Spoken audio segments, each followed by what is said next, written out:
écoutez Radio Ma'arif.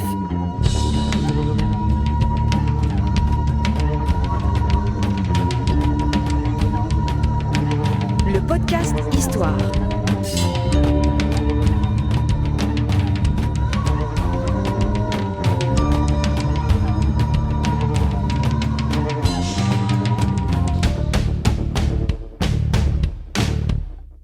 Produit avec le soutien de Maroc Télécom.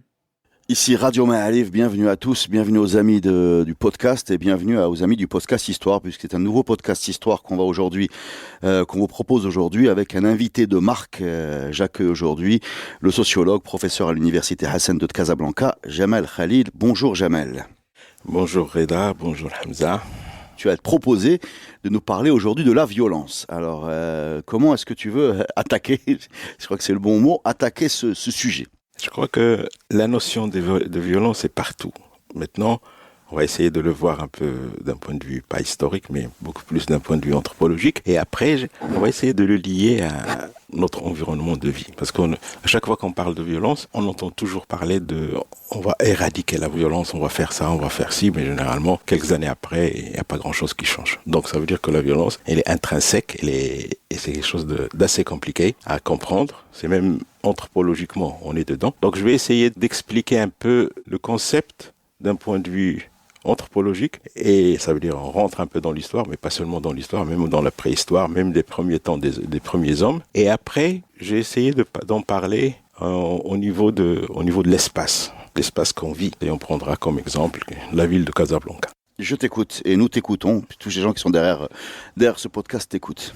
Donc, au niveau du temps, la violence, elle est liée à la survie de l'homme, dès le départ. Alors, on remonte un peu au premier hominidé, au premier humain. Ça veut dire, si on remonte du temps de ce qu'on appelle Homo habilis ou Homo erectus, ça veut dire pratiquement 2 ou 3 millions d'années, on se rend compte que l'homme, il avait commencé à construire quelques instruments. Ces instruments, ça peut être des armes. Il a construit le biface avec le silex. Ça veut dire qu'il y avait une arme pour chasser. L'homme n'est pas disposé comme les autres animaux, comme les autres mammifères. Il n'a pas en lui des armes telles que les griffes ou bien les dents avec lesquelles il peut attaquer, tuer, comme un lion, comme un loup. Donc l'homme, il n'a pas d'armes, il ne peut pas tuer à main nue. Donc il a fallu un certain temps pour qu'il invente des armes et pour pouvoir chasser. Les animaux, les chimpanzés, les lions et tout, ils peuvent tuer leurs congénères ou peuvent tuer d'autres animaux sans avoir besoin d'armes ni d'outils. Ça veut dire que s'ils peuvent tuer, cette espèce va finir par disparaître. On se tue les uns les autres et après, il n'y aura plus personne parce qu'on a la capacité de tuer. Et en fin de compte, on a encore des chimpanzés, on a encore des lions, des animaux, des prédateurs qui existent. Donc comment se fait-il qu'ayant la possibilité de tuer l'autre, on vit encore? Donc ça veut dire que en plus de cette capacité de tuer, ils avaient aussi une capacité qu'on appelle l'évitement. Ça veut dire on peut, une fois que deux lions sont entre eux en train de se battre, à un moment donné, quand l'un fait preuve de soumission, il s'en va et l'autre le laisse, il ne le poursuit pas. Et là, ça a permis aux espèces de continuer. L'homme n'a pas cette capacité de tuer, donc par conséquent, il n'avait pas naturellement cette capacité d'éviter le conflit et d'éviter la violence avec l'autre. Donc quand il a commencé à inventer les premières armes, la race humaine aurait pu disparaître. Mais ça veut dire qu'en parallèle, il s'est développé quelque chose, comme l'évitement, quelque chose qui permet de survivre et de ne pas agresser l'autre. La socialisation, tu veux dire? La socialisation est une sorte de morale.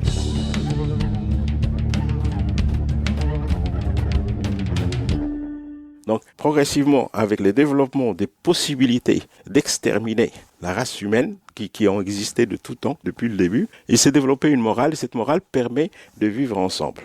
Cette possibilité de vivre ensemble s'est développée durant tout le paléolithique, ça veut dire durant toute la période où l'homme vivait de chasse et de cueillette. Il était des chasseurs et des cueilleurs, donc il n'y avait pas d'enjeu d'espace. C'est pour ça que je vais revenir à l'espace. Donc les gens vivaient et ils avaient la possibilité ils étaient là aujourd'hui dans cette région, peut-être ils étaient à Douala, il y avait toutes les recherches et toutes les possibilités de ressources naturelles. Ah, donc ils restaient là, quand il n'y avait plus de ressources, ils partaient ailleurs. Et il y avait des clans, des groupes de 30, 40, 50 personnes, et chacun il avait un espace où il vivait. Il n'y avait pas réellement de conflit entre eux. Bien sûr, il y avait des fois des petits conflits, mais bon, ça n'allait pas jusqu'au meurtre. Il n'y avait pas de grands groupes qui se battaient entre eux. il faut du temps pour qu'on ait des groupes qui se battent entre eux. Donc ça continuait, comme ça continuait avec les chasseurs-cueilleurs. Ce qui va se passer de nouveau, c'est avec le néolithique, ça veut dire l'invention de l'agriculture. On commence à voir la sédentarité, donc il vit d'agriculture. La différence, quand on vit des biens de l'agriculture, ça veut dire on sème en novembre et on fait les moissons au mois de juillet. Ça veut dire qu'il faut rester sur place. Et l'homme s'est installé dans des endroits et il faut de plus en plus d'espace pour pouvoir se nourrir. Et les enjeux, les terrains commencent à appartenir aux uns et aux autres, à des tribus, à des personnes, etc. Et c'est là que commence la relation. L'espace n'est pas un espace qui appartient à tout le monde, mais qui appartient à quelques personnes et et quand un espace il est riche, il y a beaucoup de ressources, il y a la convoitise aussi des autres qui veulent que cet espace. Donc il commence à avoir des groupes qui commencent à se battre entre eux.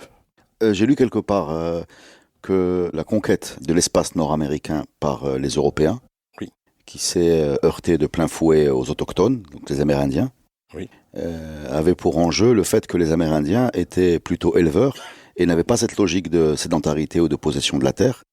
Et c'était un enjeu de civilisation entre des gens qui considéraient que la terre était à tout le monde et des gens qui s'installaient et qui mettaient des clôtures. Oui, c'est le problème entre nomades et sédentaires. C'est deux visions différentes du monde et progressivement, les sédentaires vont prendre le pas sur les nomades.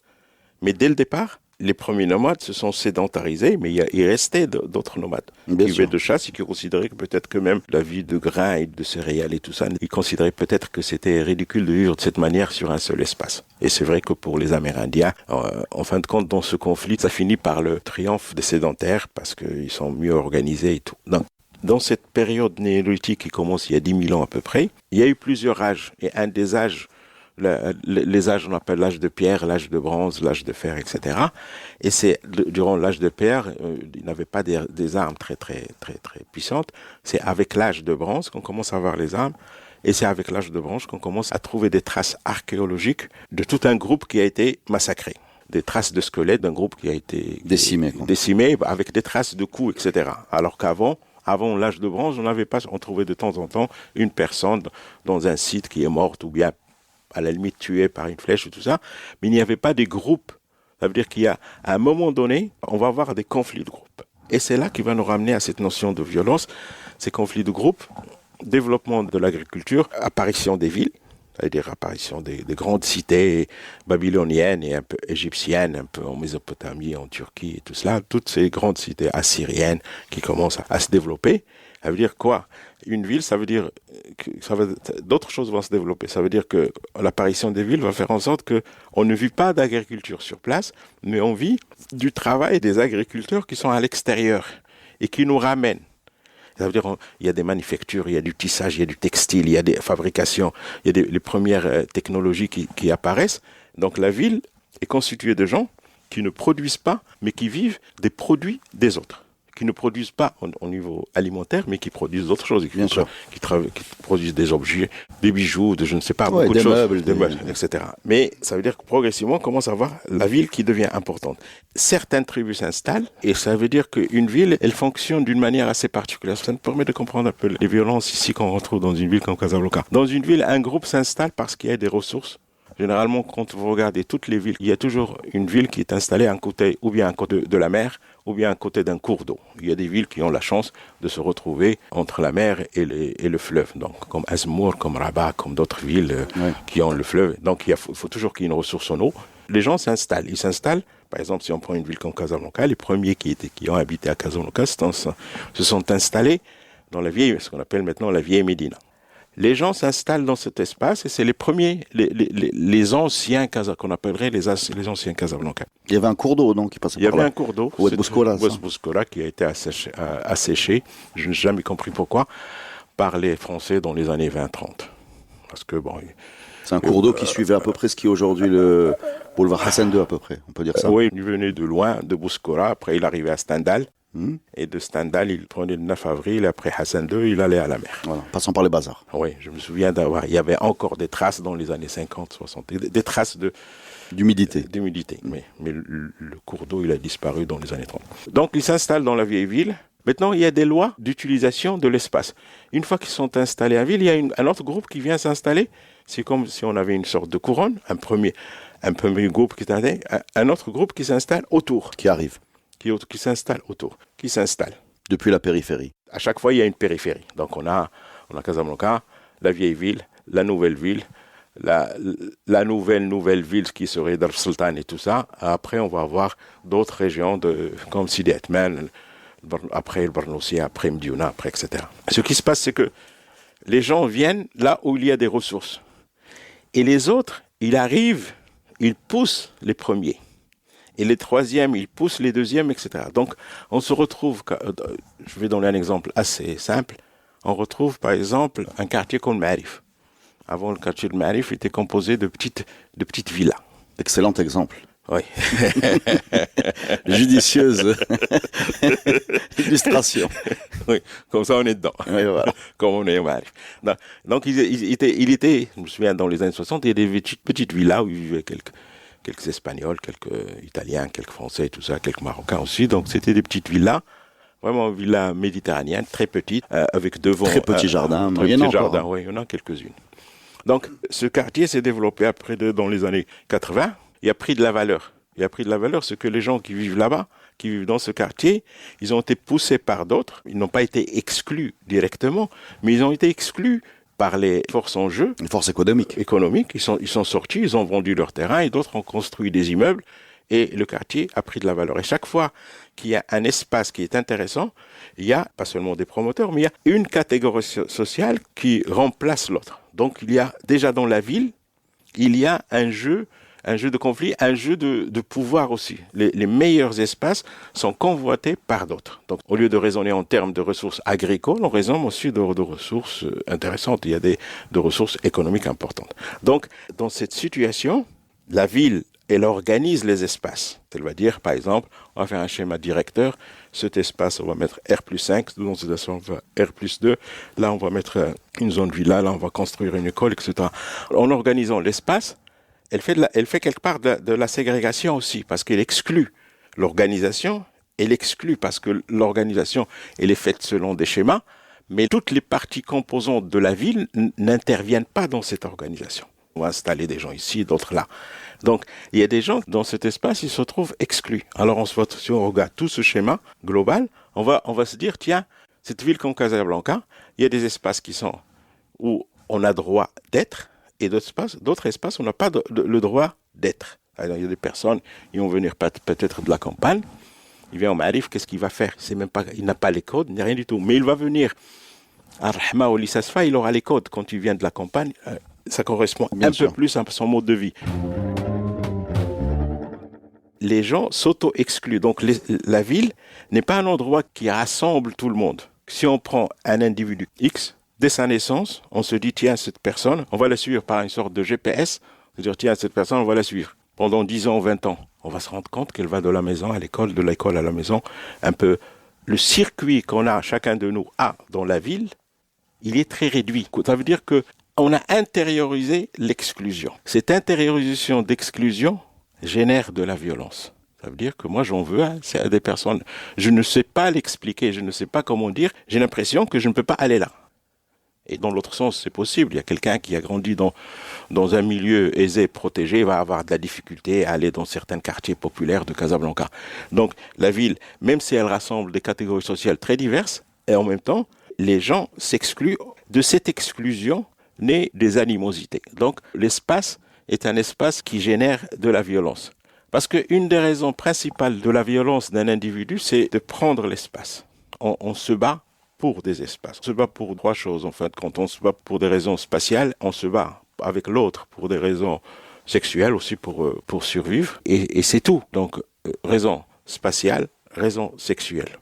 Maintenant, vu que les espaces excluent les uns et les autres, généralement, les personnes veulent accéder. En 81, quand il y avait la manif, les gens voulaient accéder. Les manifestations, tu parles de Casablanca. De Casablanca 81, les gens voulaient aller voir tous ceux qui habitaient dans les villas. Ils disaient à l'époque, ils ont du gazon qui fait 1 demi-mètre. Donc l'imaginaire des personnes... On ressent encore cette violence de classe, on la voit aussi sur les réseaux sociaux par exemple, où quand fuient des vidéos de mariage ou de fêtes huppées, Oui. Elles attirent de la violence, de commentaires par rapport aux gens qui se sentent exclus de ce mode de vie. Oui, là tu parles d'Internet, tu parles des réseaux sociaux Oui. qui a ramené quelque chose d'autre, qui a ramené une autre, ça veut dire, ça a ramené une information qu'on n'avait pas. Avant, en 81, dans les années 60, on ne savait pas comment les gens vivaient. On n'avait pas accès au mode de vie des gens. On savait qu'ils étaient, on disait, les BSL, les riches, ou n'importe quoi. C'était bon, on n'avait pas une idée sur ce riche, ça voulait dire quoi. Et pauvre, on savait ce que c'était qu'un pauvre pour les pauvres. Chacun savait ce qu'il était dans son groupe social, mais on ne savait pas comment les autres vivaient. Ça va dans les deux sens, c'est-à-dire que même un riche ne sait pas ce que c'est qu'un pauvre. Ne sait pas. Voilà. Oui. Il le fantasme aussi parfois. Oui. Il se trompe souvent, ouais. Mais dans l'autre sens aussi, on se trompe. Oui, c'est ça. Donc on a la méconnaissance de l'autre fait qu'on lui attribue des choses qu'il peut-être il n'a pas. Avec le net, on commence à diffuser des informations, et surtout avec... il faut séparer aussi le net, c'est surtout avec les smartphones, les années... C'est très récent, cette possibilité de voir ce qui se passe. Ça date de 2010 et plus. Avant, on avait le net, on avait Internet, mais bon... On circulait pour voir Wikipédia, voir des choses. Maintenant, avec les smartphones, avec les applications très rapides telles que WhatsApp et tout ça, on a la possibilité de voir autre chose. Dans la révolution du net, il y a une nouvelle révolution avec les smartphones. Oui. Et cette révolution des smartphones, est-ce qu'elle c'est un facteur pour toi également de violence ? C'est un facteur de transparence. Transparence, mais qui peut être aussi transformé parce qu'on ne sait pas où ça peut aller. Ça permet de comparer. Alors, chacun peut faire un benchmark. Mais excuse-moi, quand tu dis une transparence, on a l'impression qu'on est devant une vitre qui était opaque et qui n'est plus opaque. On peut aussi, il y a une autre façon de voir les choses qui a un effet un peu grossissant de loupe par rapport à la nature des informations qui sont relayées et qui font que tu vas avoir plus accès à l'information, j'ai envie de dire, exceptionnelle, tordue, insolite, voire bizarre ou violente, qu'à la réalité d'une situation que tu ne connais pas. Tout à fait, je suis d'accord parce que il y a parfois des personnes qui me posent la question, que pensez-vous de l'augmentation de la violence à Casablanca ? Je dis, comment vous mesurez l'augmentation de la violence ? On n'a pas fait une mesure à un temps T0 pour pouvoir, et à un temps T1 pour pouvoir dire qu'il y a augmentation. Les gens pensent ce qu'ils voient. Il y a une augmentation de la visibilité de la vie. Oui, de la visibilité, mais ce qu'ils voient, avant ils ne voyaient pas. Donc les gens voient des choses, mais on parle beaucoup plus de la violence aussi, parce que parler de la violence, même pour la presse et pour beaucoup de choses, c'est vendeur de parler de violence. Moi, j'avais parlé à un policier qui m'avait dit que les crimes de sang à Casablanca avaient beaucoup chuté dans les 20 dernières années. Oui. Je ne sais pas si ça alimente... Oui, ça va. Il a accès à, peut-être pas des statistiques, mais au moins l'expérience de son activité sur des années. Et il me disait que c'était, contrairement à ce qu'on répète souvent, en chute. Oui. Je me souviens que dans les années 90, il n'y a pas seulement le net, il y a aussi tout ce qui est télé. L'ouverture des nouvelles télés du paysage audiovisuel, et les gens avaient suivi ce qui se passait en Roumanie, la chute de Ceausescu et tout cela. Et ils ont vu un peu le chef d'État qui avait été fusillé par la suite et toutes les révolutions qu'il y a eu par la suite. Et ils les avaient vus. On n'imagine pas, on n'a jamais vu ça à la télé. Après, maintenant, aujourd'hui, hier, au Liban, il y a eu une manifestation monstre au Liban à cause de WhatsApp, mais c'est un prétexte. Et en Chili, il y a d'autres manifestations. Et à Barcelone. Et en Algérie. Ça veut dire qu'on voit en live ce qui se passe. Donc, on se benchmark.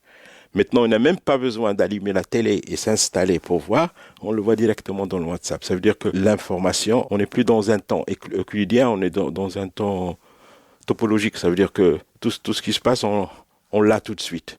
Il ne faut pas un certain temps pour que l'information passe. Ce benchmarking qu'on peut faire, ce que chacun peut faire à n'importe quel moment, qu'est-ce qu'il en fait ?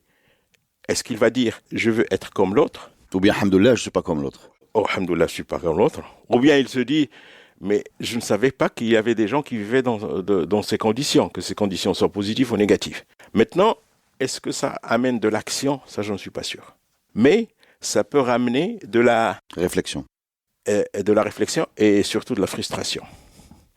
Et cette frustration, elle peut rester jusqu'à un certain moment.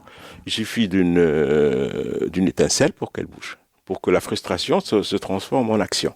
Donc actuellement, on ne peut plus raconter trop d'histoires aux gens. On ne peut pas dire, bon, on va faire. Les gens veulent des choses tout de suite. Revenons à l'histoire un peu de... Donc tu nous as parlé de violence pour défendre un territoire, tu nous as expliqué que la sédentarité avait créé un peu la propriété et la gestion de l'espace, la bagarre pour l'espace, puis on a fait un bond, on est arrivé à Casablanca et les violences un peu sociales du fait que des groupes se bagarraient pour des zones.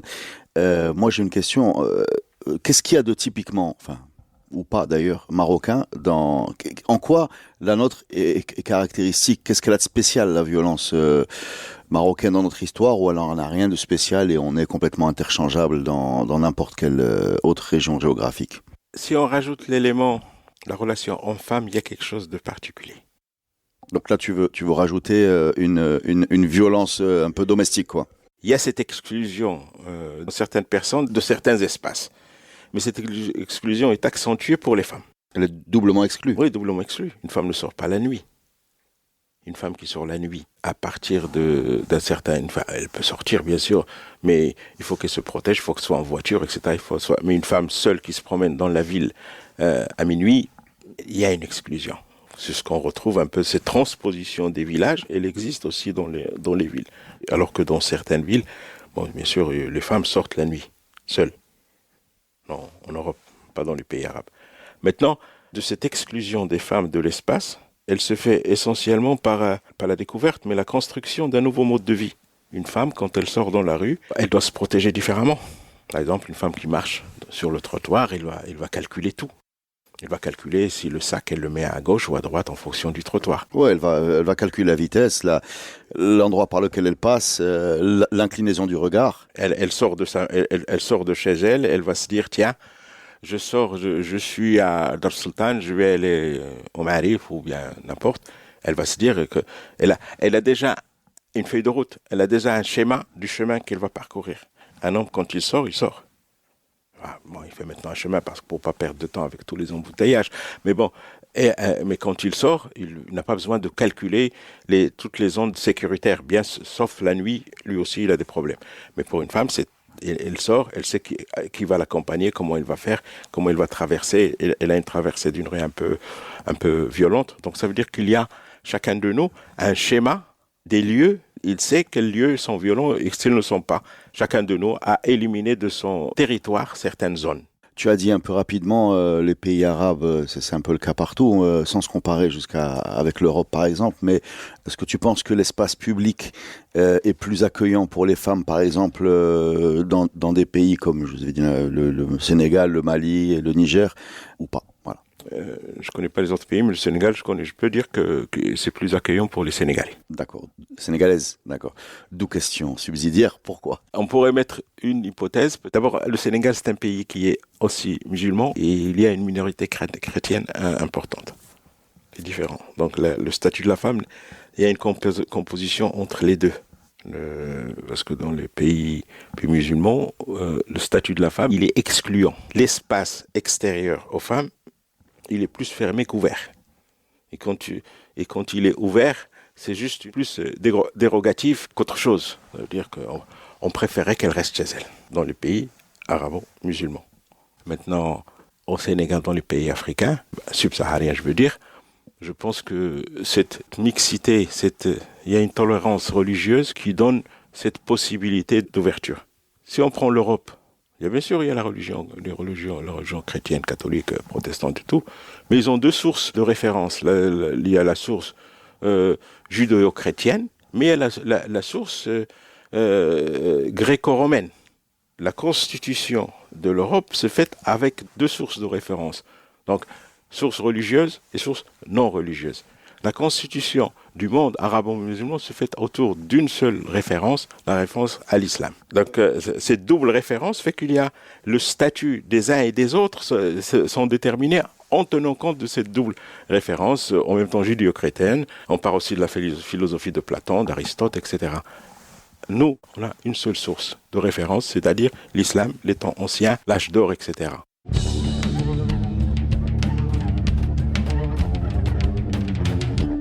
Il y a une violence économique qui est très insidieuse. Par exemple, on vient, on fait une séparation, on construit quelque chose, ou bien un espace où peut-être les gamins jouaient du foot ou s'amusaient, ou je sais pas. On met du béton là-dedans et tout ça.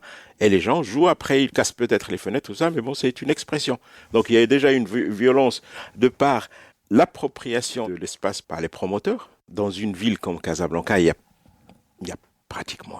très peu d'espace vert. Donc, il y a très peu d'espace pour des vieux, pour des personnes âgées, pas très peu d'espace pour les enfants. Donc, ça veut dire qu'on ne pense pas que l'espace public appartienne au public. Donc, il y a une violence économique qui ne répartit pas l'espace, qui ne permet pas à différentes catégories sociales à différentes places, les personnes handicapées, les femmes, les enfants, tout ça, donc qui leur permet pas de vivre dans ces espaces. Comment on diminue la violence? En diminuant la frustration? Non, en agissant d'abord sur les raisons. Je pense on prend une décision quelconque. On va prendre les personnes des bidonvilles, je reste dans l'espace. On va faire le recasement des bidonvilles pendant des années, recasement des bidonvilles. Recaser un bidonville, ça veut dire quoi? Ça veut dire une personne qui vit dans un bidonville, elle est là.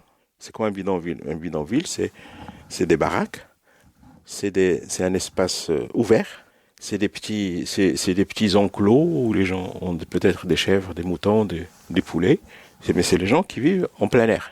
On prend ces gens qui sont dans les bidonvilles, on dit tiens, si vous avez une telle somme, 40, 50 000 dirhams et tout ça, vous allez partir, on va vous recaser à l'Issasfa, au Rahma ou n'importe où, et on va vous donner un appartement de 50 mètres carrés, vous payez un peu, et vous allez là-dedans. Donc voilà une personne qu'on prend dans un bidonville, qui vivait en plein air, et on le prend, on met dans une case où il a une télé, et il vit dans 50 mètres, une famille de 5, 6, 10 personnes. Donc c'est une décision qui, si vue d'en haut, vue de n'importe où, on se dit, tiens, on l'est. Ouais, avec l'eau, l'électricité. Mais bon, mais quand on regarde le mode de vie, ce gamin, ces enfants qui circulaient dans l'eau et tout ça, c'était peut-être pas très propre, tout ça, mais bon, ils circulaient.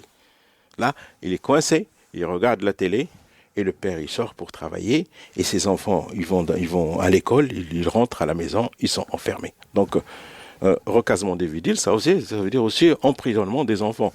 De l'autre côté, ces espaces de 50 mètres carrés devant, il n'y a pratiquement pas de parc de jeux, ni rien du tout pour les enfants. Pas d'espace pour les vieux qui puissent jouer aux dames ou n'importe quoi. Donc, qu'est-ce qui est mieux? À la limite, ils disent, les gens vont se dire, tiens, c'était mieux du temps où on habitait dans le bidonville. Mais les autres disent, on vous a recasé, mais vous l'avez recasé dans une sorte de cage ou dans des cages ou pratiquement des prisons. Les effets qu'il y a sur ces grands ensembles qu'on retrouve à l'Issasfa et qu'on retrouve à Rahma et qu'on retrouve dans un quartier comme El Hazani, on retrouve des barres de bâtiments qu'on retrouve où il y a des milliers de personnes, des milliers de familles parfois, qui vivent. C'est les problèmes dans d'autres pays comme la France qu'ils ont eu dans les Minguettes, dans les Biscottes, dans d'autres lieux.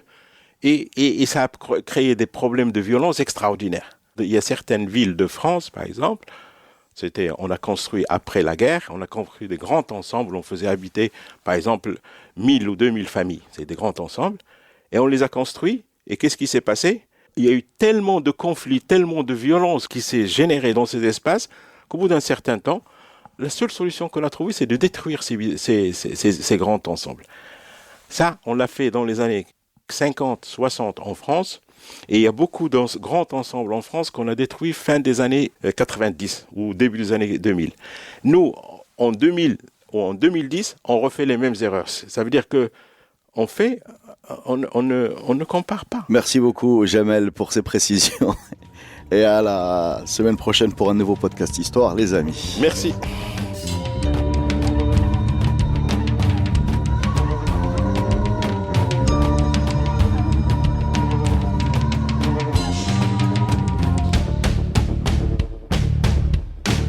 Ce podcast est produit avec le soutien de Maroc Télécom. Maroc Télécom, un monde nouveau vous appelle.